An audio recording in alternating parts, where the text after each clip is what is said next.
The morning sun cast long shadows across the tarmac at RAF Nordholt as Queen Elizabeth II stepped gracefully from the royal helicopter. At 85, she had mastered the art of the royal wave, the perfectly timed smile, and the graceful descent from aircraft. What she hadn't mastered, apparently, was predicting the mood of the British weather. As her feet touched the ground, a sudden gust of wind swept across the airfield with the force of nature's own practical joke. The Queen's carefully styled hair, which had been sprayed and pinned by her personal dresser just hours before, suddenly took on a life of its own.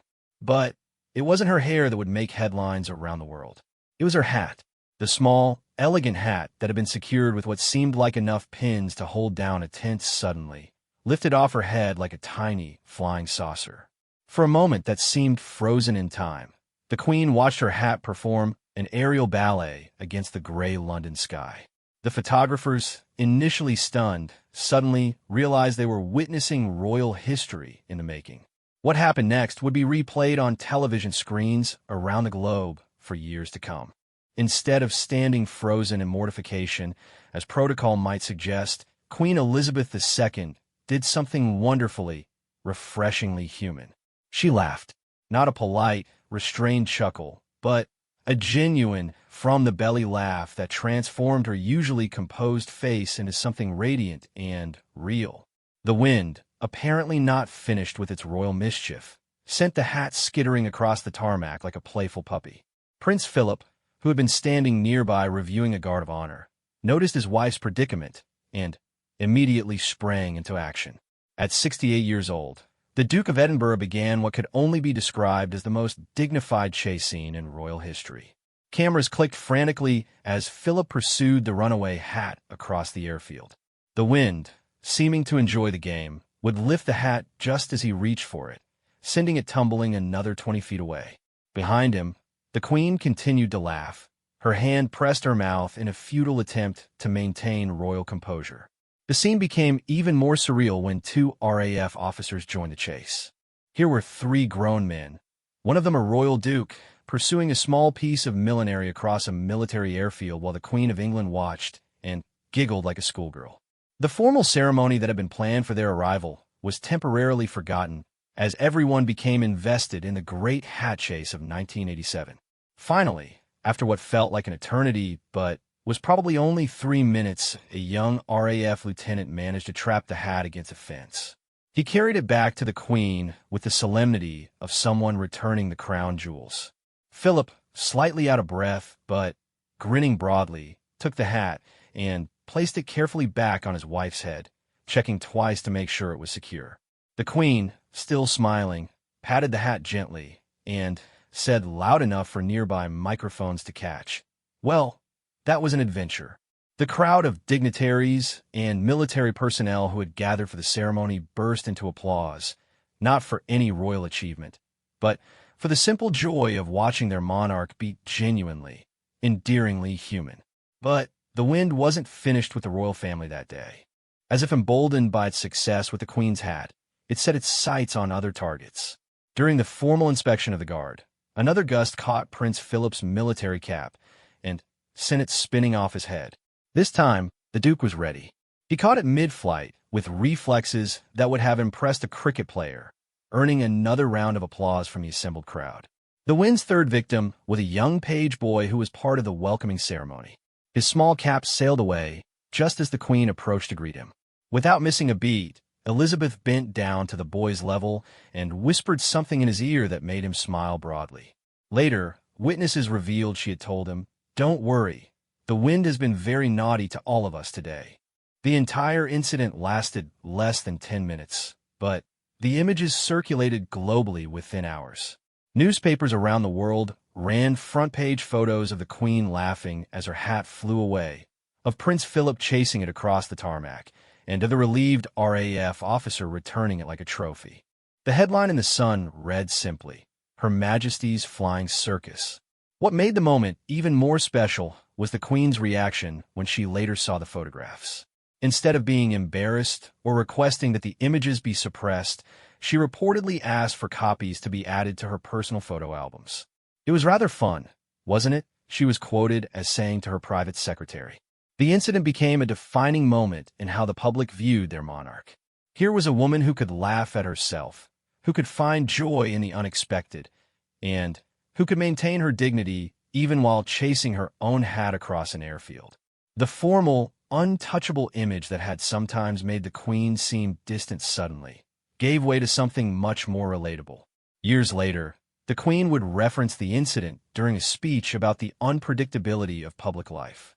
"One learns," she said with a slight smile, "that even the best-laid plans can be undone by a bit of wind."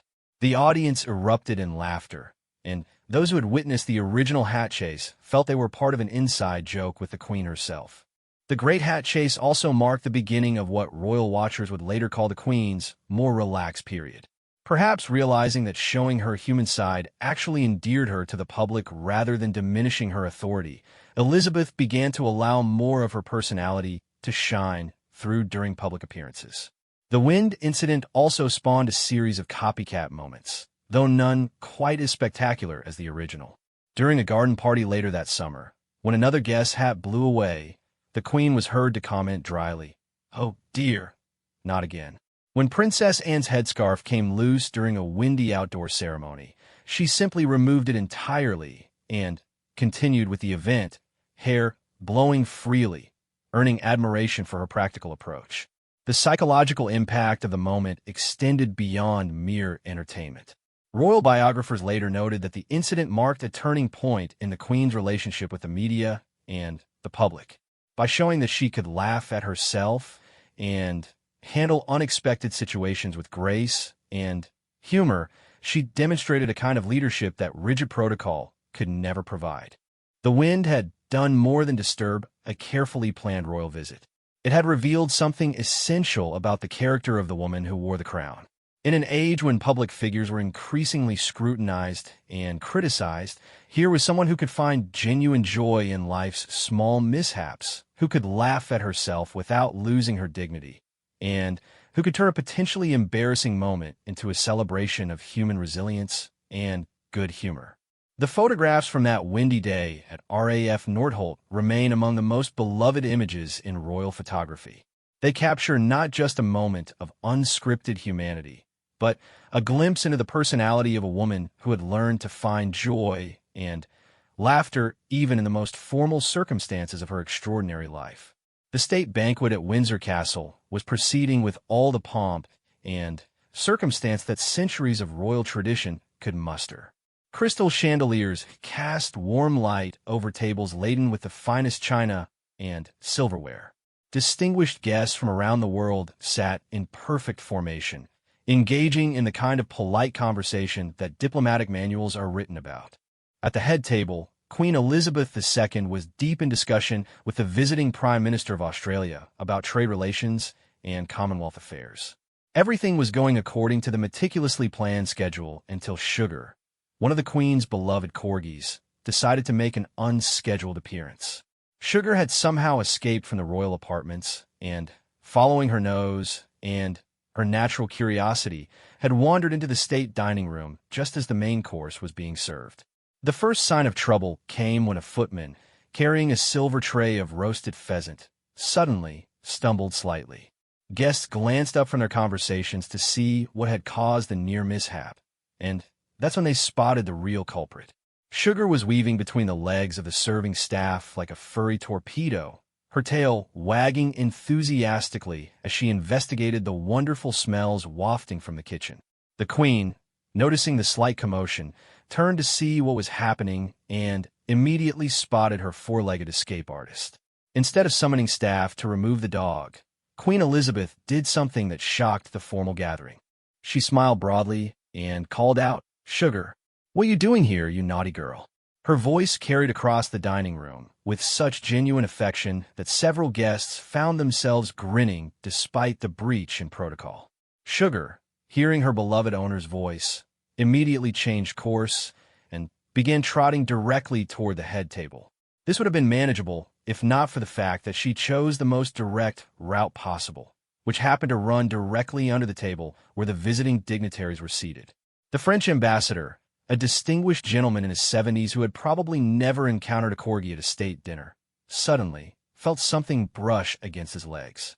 Looking down, he found himself face to face with Sugar, who had apparently decided that his expensive leather shoes looked interesting enough to investigate more closely. What happened next became the stuff of royal legend. Sugar, apparently approving of the ambassador's footwear, decided to show her appreciation by giving his shoe a thorough licking. The ambassador, trying to maintain diplomatic composure while a small dog enthusiastically cleaned his left shoe, looked up at the Queen with an expression that was part amusement, part bewilderment. Queen Elizabeth, unable to contain herself, began to laugh. Not the restrained chuckle that royal protocol called for, but a genuine, joyful laugh that seemed to light up the entire room. "I'm terribly sorry, Ambassador," she managed between giggles, "but I'm afraid Sugar has taken quite a fancy to you." The sight of their monarch laughing so freely had an immediate effect on the other guests. The stiff atmosphere that typically characterized state dinners began to dissolve as people realized they were witnessing something extraordinary. The Australian Prime Minister started chuckling. Then the German Chancellor joined in, and soon the entire room was filled with the sound of genuine laughter. But Sugar wasn't finished with her diplomatic mission.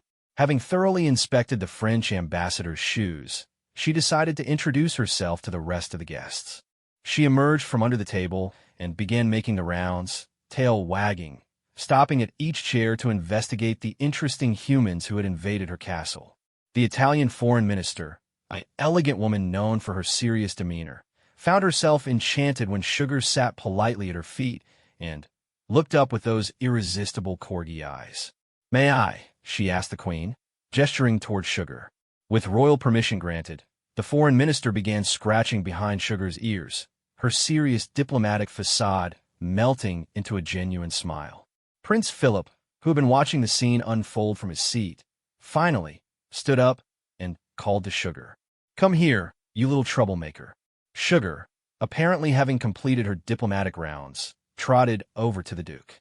Instead of immediately removing her from the room, Philip lifted the corgi and held her for a moment, allowing the photographers who had been discreetly documenting the evening to capture what would become one of the most beloved royal photographs ever taken. The image showed the Duke of Edinburgh holding Sugar while the Queen looked on with obvious delight, surrounded by world leaders who were all smiling genuinely for perhaps the first time during their visit. The formal state dinner had transformed into something warm, human, and utterly charming. The Queen, still smiling, addressed her guests.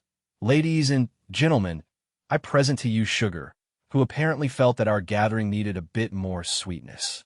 The pun was met with appreciative laughter and applause. Even the usually stoic German Chancellor was seen wiping tears of laughter from her eyes. As Philip carried Sugar toward the door, presumably to return her to the royal apartments, the little corgi managed one final diplomatic gesture. She barked once, softly, as if saying goodbye to all her new friends. The room erupted in another wave of laughter and spontaneous applause. But the evening's entertainment wasn't quite over. Just as things were settling back to normal, another of the Queen's corgis, Holly, appeared in the doorway. She seemed to assess the situation, noting that Sugar was being carried away while all the interesting humans remained behind. Holly, clearly not wanting to miss out on the fun, decided to make her own entrance. Unlike Sugar's chaotic arrival, Holly chose a more direct approach. She walked straight to the Queen's chair, sat down politely, and looked up with an expression that clearly said, "If Sugar gets to meet everyone, so do I." The Queen looked down at Holly, then up at her guests, who were all watching with anticipation to see how she would handle this second canine diplomatic crisis. "It appears," she said dryly, "that my entire security detail has requested attendance at tonight's dinner." This time, instead of removing Holly immediately, the Queen allowed her to stay for the remainder of the meal. Holly proved to be a perfect dinner companion, sitting quietly by the Queen's chair and occasionally receiving small treats that mysteriously appeared from the royal handbag. The presence of the corgis completely transformed the atmosphere of the evening. Conversations became more animated, laughter more frequent, and the usual stiffness of diplomatic protocol gave way to genuine warmth and camaraderie. The Australian Prime Minister later described it as the most enjoyable state dinner I've ever attended. The story of Sugar's diplomatic debut spread rapidly through the international media. Newspapers around the world ran headlines like "Royal Pup Steals Show at State Dinner" and "Corgi Diplomacy Wins Hearts at Windsor." The photographs of world leaders laughing and interacting with the royal dogs became some of the most widely circulated images of the year. The incident also had unexpected diplomatic benefits. The relaxed atmosphere created by the canine interruption led to more open and honest conversations between the world leaders present. Several important agreements were reached that evening, leading some to joke that Sugar and Holly deserved honorary positions in the Foreign Office. The Queen later admitted that while the appearance of her dogs hadn't been planned, she was delighted by how it had affected her guests. Sometimes, she observed, the most meaningful diplomacy happens when we're all just being human together. The Corgi incident became a template for how the Queen handled unexpected moments during public events. Rather than being embarrassed or trying to cover up the unscripted moments, she learned to embrace them, finding that her genuine reactions endeared her to people far more than perfect protocol ever could. Years later, when asked about her most memorable state dinners, many of the visiting dignitaries from that evening would mention not the exquisite food or the beautiful setting, but the moment when two small dogs reminded a room full of world leaders how to laugh together. The charity polo match at Guards Polo Club in Windsor Great Park was supposed to be a routine affair. Prince Charles, now in his 40s and a seasoned player, was participating in a match to raise funds for his various charitable causes. The afternoon sun was perfect, the crowd was appreciative, and everything was proceeding smoothly until the moment that would create one of the most enduring images in royal photography. It started innocently enough. The photographers, positioned along the sidelines, were capturing the usual shots of the prince in action, the thundering horses, the intensity of the match. Among them was veteran royal photographer James Morrison, who had been covering the royal family for over 20 years. Morrison had seen it all, he thought, and was simply documenting another routine royal sporting event. The fourth chukka was well underway when Prince Charles made a particularly aggressive play, leaning far out from his horse to strike the ball. The shot was successful, sending the ball flying toward the goal, but physics had other plans for the prince.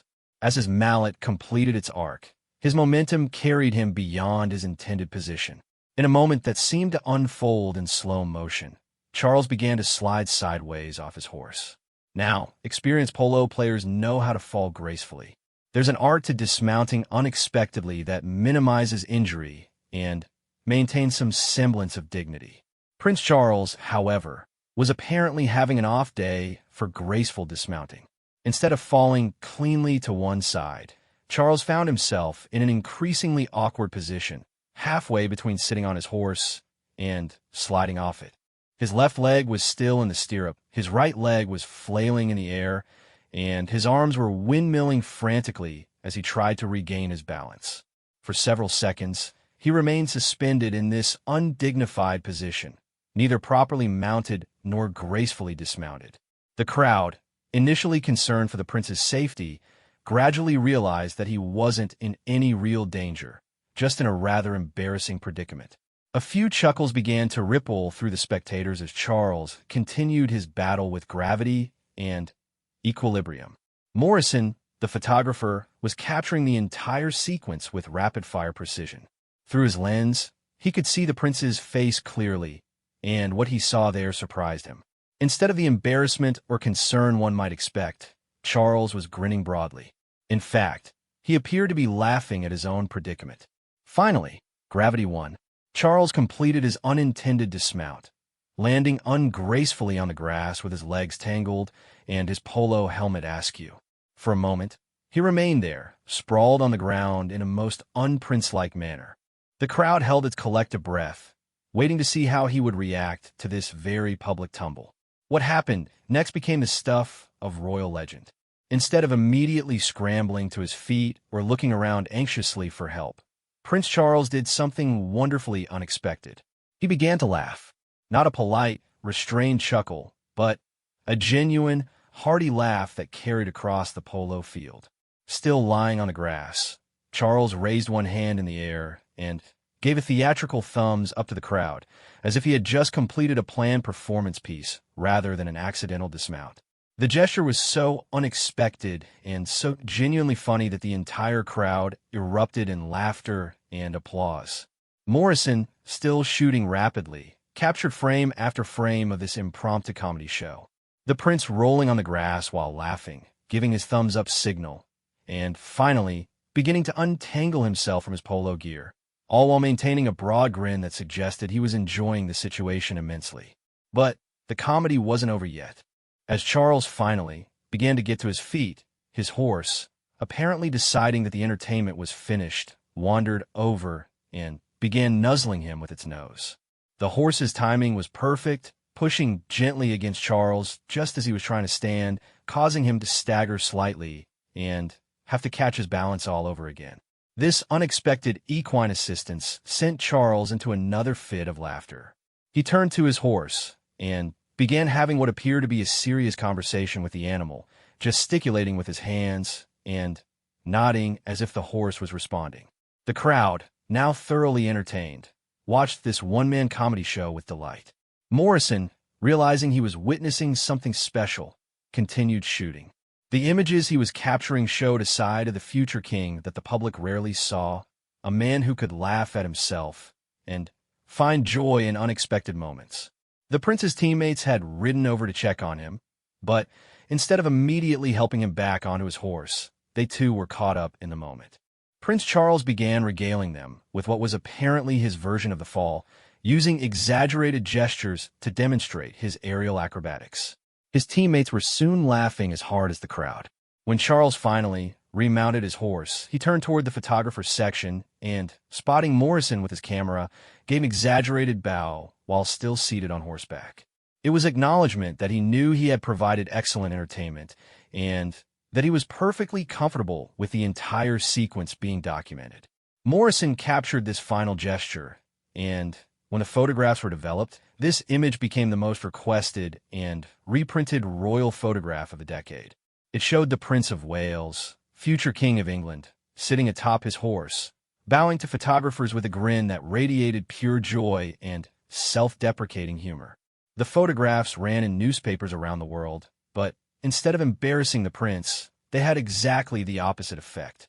Public opinion polls taken after the polo incident showed a significant increase in Charles's popularity ratings. People loved seeing their future king as someone who could laugh at himself and who didn't take himself so seriously that he couldn't enjoy an unexpected tumble. The prince himself was reportedly delighted with the photographs. When Morrison sent him copies, Charles personally wrote back to thank him and to request additional prints for his private collection. "Brilliant work," he wrote. "You've captured the moment perfectly. I look forward to sharing these with my sons, who will no doubt find them absolutely hilarious." Indeed, when Prince William and Prince Harry saw the photographs, they reportedly teased their father mercilessly, recreating the fall in the gardens of Highgrove and challenging him to polo rematches with increasingly ridiculous stakes. The incident also changed how Charles approached public appearances. Previously known for being somewhat formal and occasionally appearing uncomfortable in casual situations, the prince seemed to embrace a more relaxed public persona. He began making self-deprecating jokes about his polo skills during speeches, and when asked about the incident months later, he would laugh and say, "Well, at least I proved that even future kings are subject to the laws of physics." The polo fall photographs also marked a turning point in royal media relations. The images demonstrated that genuine, unguarded moments often created more positive publicity than carefully orchestrated photo opportunities. The palace began allowing more candid access to royal family members during informal moments, leading to a new era of more relatable royal imagery. Morrison went on to win several photography awards for his sequence of images from that day. But perhaps more importantly, he had captured something essential about the character of the man who would one day be king.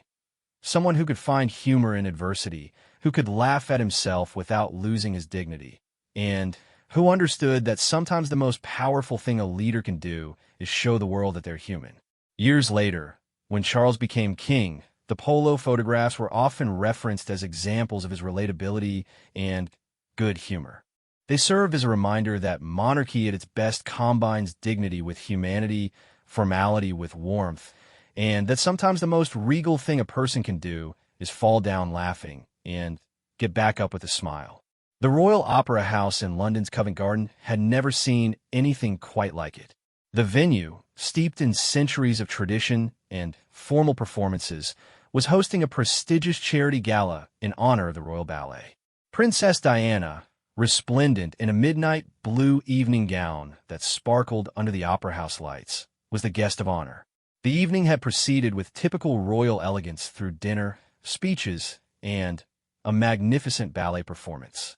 But the real show was about to begin.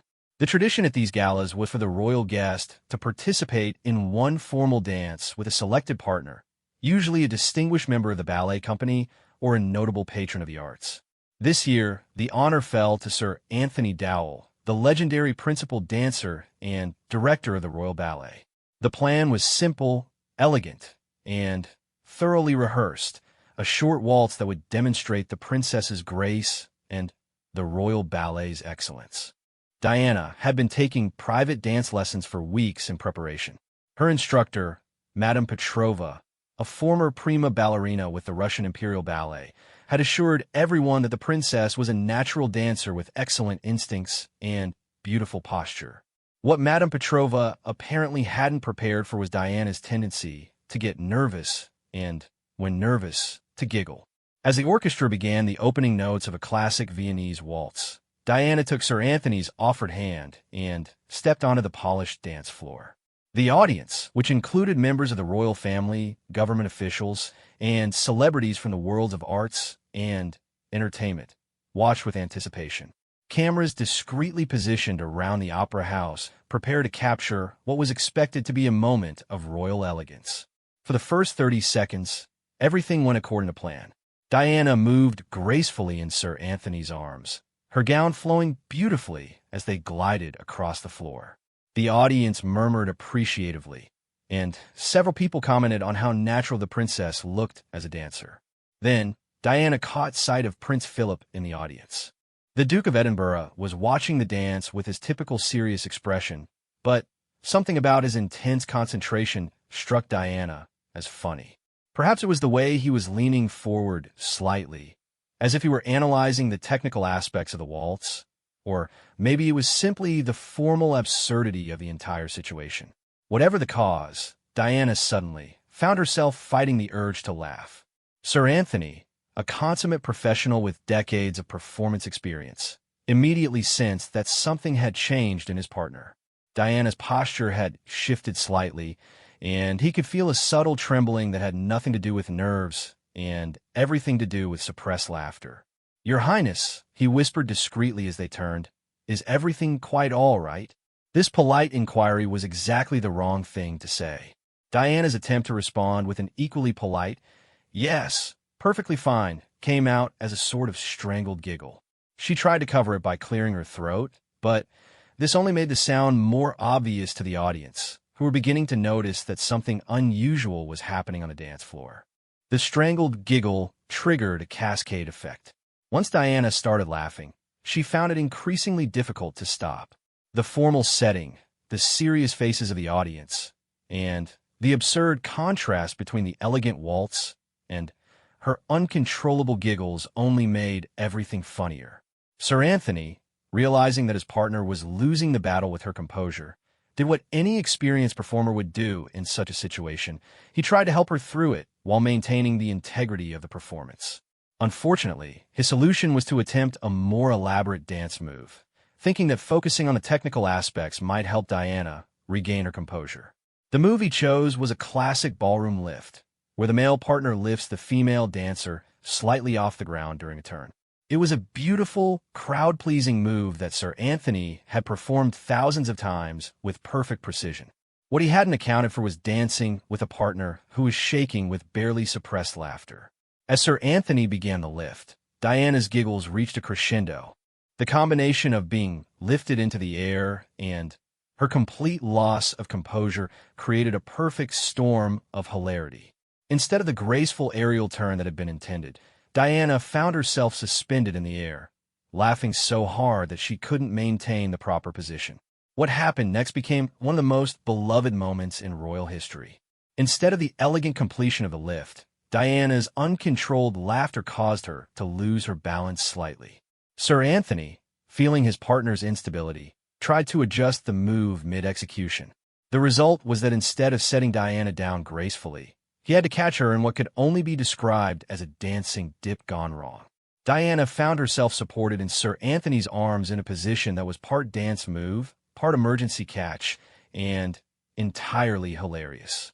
Her tiara had shifted slightly to one side, her carefully styled hair was disheveled, and she was laughing so hard that tears were streaming down her cheeks.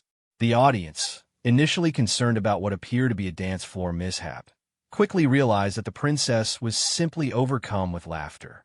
The sight of their normally composed and elegant Princess Diana completely dissolved in giggles while being held in an impromptu rescue dip was so endearing and so thoroughly human that the entire opera house began to smile, then chuckle, and finally to applaud enthusiastically. Sir Anthony, still holding Diana in their improvised position, began to laugh as well. Here he was, one of the most distinguished dancers in the world, holding the Princess of Wales in what was probably the least graceful dance move of his career, and somehow it was turning into one of the most magical moments he had ever experienced on stage. Diana, realizing that she had completely abandoned any pretense of royal dignity, decided to embrace the moment fully. Instead of immediately trying to recover her composure, she looked up at Sir Anthony from her supported position and said, loudly enough for the front rows to hear, "Well, that's not quite what we rehearsed, is it?" This comment sent the audience into delighted laughter. The idea that the princess could acknowledge the situation with such humor and grace while hanging upside down in her partner's arms was so charming that people began standing and applauding. Sir Anthony, inspired by Diana's good humor, decided to play along. Instead of immediately helping her to her feet, he held the position and replied, "Your Highness, I believe we may have just invented a new dance move." Then, with theatrical flair, he helped Diana back to standing position, and they both took an exaggerated bow. The audience erupted in a standing ovation that lasted several minutes. But the evening's entertainment wasn't quite finished.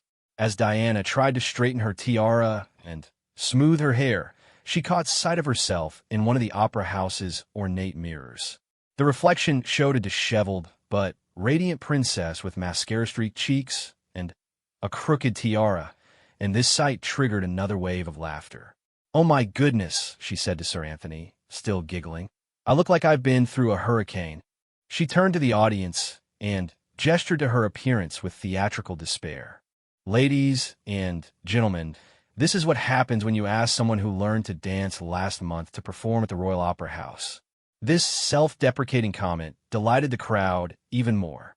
Here was a princess who could laugh at herself, who could acknowledge her imperfections with grace and humor, and who could turn a potentially embarrassing moment into a celebration of human fallibility and joy.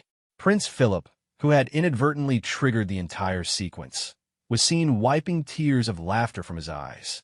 Queen Elizabeth, watching from the royal box, was smiling broadly and applauding with obvious pleasure at her daughter-in-law's recovery and humor. The photographs and video footage from that evening became some of the most treasured images in royal archives. They capture Diana at her most human, most relatable, and most genuinely joyful. The image of her laughing while suspended in Sir Anthony's arms, tiara askew and eyes sparkling with mirth, became an iconic representation of her ability to find humor and lightness even in the most formal situations. The dance floor disaster also had unexpected consequences for Diana's public image. The incident demonstrated her ability to handle unexpected situations with grace and humor, qualities that endeared her even more to a public that already admired her compassion and style. It showed that beneath the royal title and designer gowns was someone who could laugh at herself and who didn't take herself so seriously that she couldn't enjoy life's unexpected moments. The annual garden party at Buckingham Palace was traditionally one of the most precisely orchestrated events on the royal calendar. Every detail, from the placement of the tea tables to the timing of the Queen's arrival, was planned with military precision. The guest list included distinguished citizens from across the Commonwealth, military heroes, charity workers, and community leaders, all invited to celebrate their contributions to society.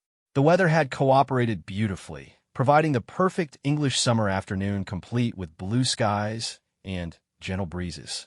As was tradition, the centerpiece of the afternoon tea service was an enormous ceremonial cake, specially commissioned for the occasion.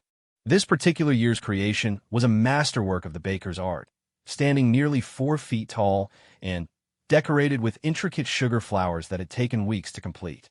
The cake was positioned prominently on the main refreshment table, where it served as both dessert and conversation piece.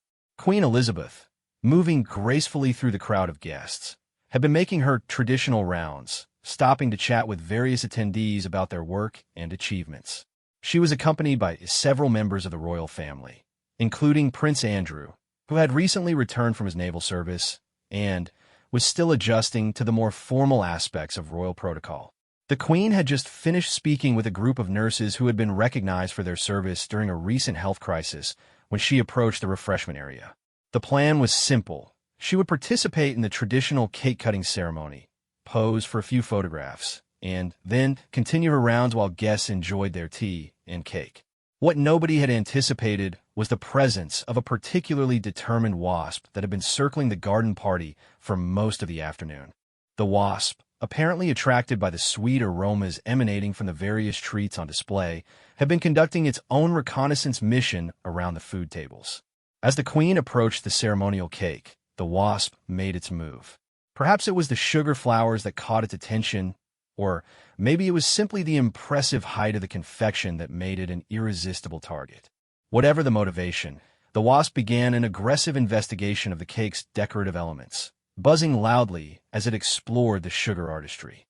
The Queen, noticing the buzzing sound, looked up to see what was causing the disturbance. The sight of a large wasp conducting a thorough inspection of her ceremonial cake struck her as absurdly funny, and she began to smile. "It appears," she observed to Prince Andrew, who was standing nearby, "that we have an uninvited guest at our party." Prince Andrew, following his mother's gaze, spotted the wasp and immediately went into protective mode. "I'll take care of that, Mother," he said, reaching toward the cake to shoo away the intruder. This was his first mistake. The wasp, apparently not appreciating the interruption to its investigation, reacted with typical wasp indignation. Instead of flying away, it began buzzing more aggressively and circling around Prince Andrew's outstretched hand.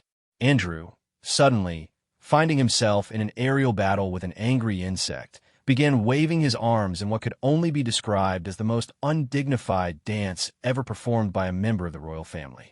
The Queen, watching her son flailing at the determined wasp, found the situation increasingly amusing. "Andrew," she called out helpfully, "I don't think you're winning this particular battle." Her comment proved prophetic. The wasp, apparently deciding that Prince Andrew needed to be taught a lesson about interfering with cake inspections, made a tactical retreat and then launched a coordinated attack. Instead of targeting Andrew, however, it dive-bombed the cake itself. What happened next unfolded with the inexorable logic of a disaster movie. The wasp's aggressive maneuvers around the towering cake created a series of tiny air currents. These currents, combined with the structural challenges inherent in any 4-foot-tall baked good, began to affect the cake's stability.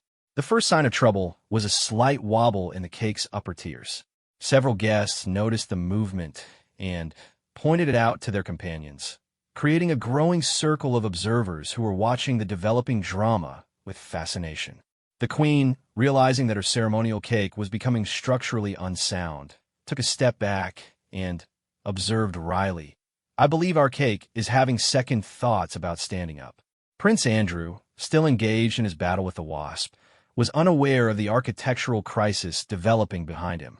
He had escalated his anti-wasp tactics and was now using a napkin as a weapon, swatting at the air with increasing desperation. The wasp, clearly enjoying the game, continued its evasive maneuvers while occasionally returning to buzz the increasingly unstable cake. The cake's collapse, when it finally came, was both dramatic and surprisingly graceful. The top tier, which featured an elaborate sugar sculpture of the royal coat of arms, began to lean slowly to one side. For a moment, it seemed as if it might stabilize itself, but gravity had other plans. Several landed in the teapots, others decorated the sandwiches, and one particularly well-traveled sugar rose ended up in the punch bowl, where it floated like a tiny floral boat. Prince Andrew, finally, noticing that his mother's ceremonial cake had completely disintegrated while he fought his aerial battle, stood frozen with his napkin weapon still raised in the air. The wasp, apparently satisfied with the chaos it had helped create, buzzed once around the destruction zone and flew away, leaving Andrew looking like he had single-handedly demolished the afternoon centerpiece. The queen looked at the complete devastation of her refreshment table, then at her son standing amid the ruins with his napkin raised, then at the departing wasp, and finally at the circle of guests who were watching the scene with expressions ranging from shock to barely suppressed laughter. "Well," she said with perfect timing, "I suppose that solves the problem of how to serve cake to 800 people." The comment broke the tension completely, and the entire gathering erupted in laughter and applause. What could have been an embarrassing disaster for any other hostess became a moment of pure joy under the queen's handling. Instead of being upset about the destruction of the elaborate cake, she embraced the absurdity of the situation and turned it into the most memorable garden party in years. The palace staff, initially horrified by the cake catastrophe, quickly realized that their monarch was enjoying the situation and sprang into action with remarkable efficiency. Within minutes, they had cleared away the cake debris and replaced it with an assortment of smaller cakes and pastries that had been prepared as backup options. But the guests weren't interested in replacement desserts. They were far too entertained by what they had witnessed. The story of the queen's battle with the wasp-assisted cake collapse spread through the garden party like wildfire, with each retelling adding new details and embellishments. The queen, meanwhile, continued her rounds as if nothing unusual had happened, except that she now had a new conversation topic for each group of guests she met. "Have you heard about our little incident with the cake?" she would ask, and then proceed to give her own version of events, complete with sound effects for the wasps buzzing and dramatic gestures for the cake's collapse. Prince Andrew, once he recovered from his shock, proved to be a good sport about his role in the disaster. When guests asked him about his battle with the wasp, he would demonstrate his napkin swatting technique and admit ruefully, "I'm afraid the wasp won that round decisively." The photographs from the garden party became some of the most requested images in royal history. The pictures showing the queen laughing amid the cake ruins, Prince Andrew with his napkin weapon, and the general chaos of the refreshment table captured a moment of genuine joy and spontaneity that resonated with people around the world. The incident also spawned a series of good-natured jokes within the royal family. For years afterward, whenever Prince Andrew was asked to help with food preparation or serving, family members would ask, "Should we warn the wasps?" The queen reportedly had a small sugar wasp made by the palace pastry chef and placed it on Prince Andrew's birthday cake the following year, causing great hilarity at the family celebration.